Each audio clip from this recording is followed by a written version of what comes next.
నమస్తే, welcome to our channel. ప్రస్తుతం మనతో పాటు గురజాల ఎమ్మెల్యే ఎర్పతినేని శ్రీనివాసరావు ఉన్నారు. మాట్లాడదాం. సార్, ఎలా జరుగుతుంది మహానాడు కార్యక్రమం కావచ్చు, మహానాడు కావచ్చు? ఇది రాష్ట్ర చరిత్రలో, తెలుగుదేశం పార్టీ చరిత్రలో ఈ మహానాడు ఒక సువర్ణ అధ్యాయం.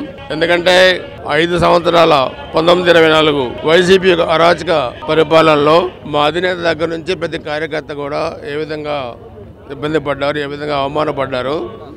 అవమానాలు పడదలుగా మార్చుకొని వన్ సైడ్గా ఎన్నికల్లో 170కి 164 సీట్లు గెలుచుకొని అధికారులకు వచ్చిన మొట్టమొదటి మహానాడు ఇది మాకు.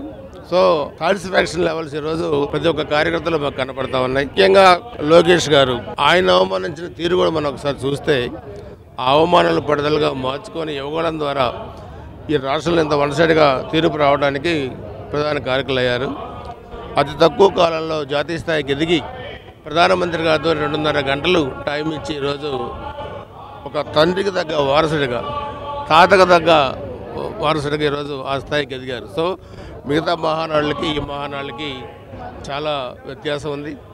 ముఖ్యంగా ఇక్కడ ఈ జిల్లా నుంచి 1924 మధ్య ముఖ్యమంత్రిగా ప్రాతినిధ్యం వహించిన వైఎస్ జగన్మోహన్ రెడ్డి వైనాట్ 175 అంటే వైనాట్ 175 అటు నుంచి ఉమ్మడి కడపలో 10 సీట్లు 7 సీట్లు తెలుగుదేశం పార్టీ గెలిచింది. ఇంకొన్ని జాగ్రత్తలు తీసుకుంటే ఒక పులివెందులు తప్పితే మిగతా ఆయన కూడా మేము గెలిచేవాళ్ళం.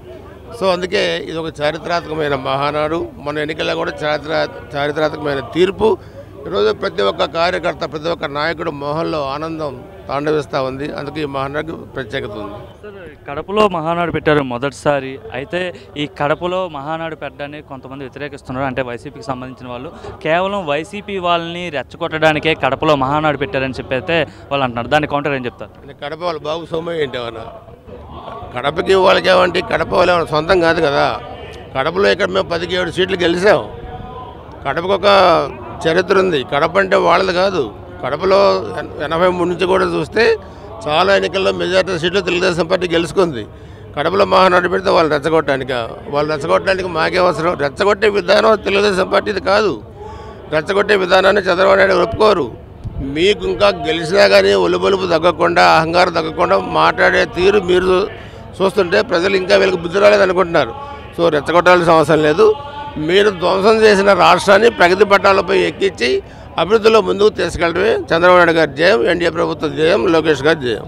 మరోపక్క ఇది మహానాడు కాదు, ఇది మహాగోడు, జనాలు లేక విలవెల్లాడుతుంది మహానాడు అని చెప్పి అయితే వైసీపీ సోషల్ మీడియాలో పెద్ద ఎత్తున ప్రచురితమవుతున్నాయి. దాని గురించి ఏం చెప్తారు? వైసీపీ సోషల్ మీడియాకి, సాక్షి పేపర్కి, సాక్షి టీవీకి వాళ్ళకి కళ్ళు కనపడవు, చెవులు వినపడవు. వాళ్ళకి ఒక దురదృష్టం లాంటి వాళ్ళు. ఇక్కడికి వచ్చి చూస్తే అర్థమైంది. లేకపోతే సోషల్ మీడియాలో ఏ పార్టీకి సంబంధించిన సోషల్ మీడియాలో చూస్తే తెలిసిపోద్ది.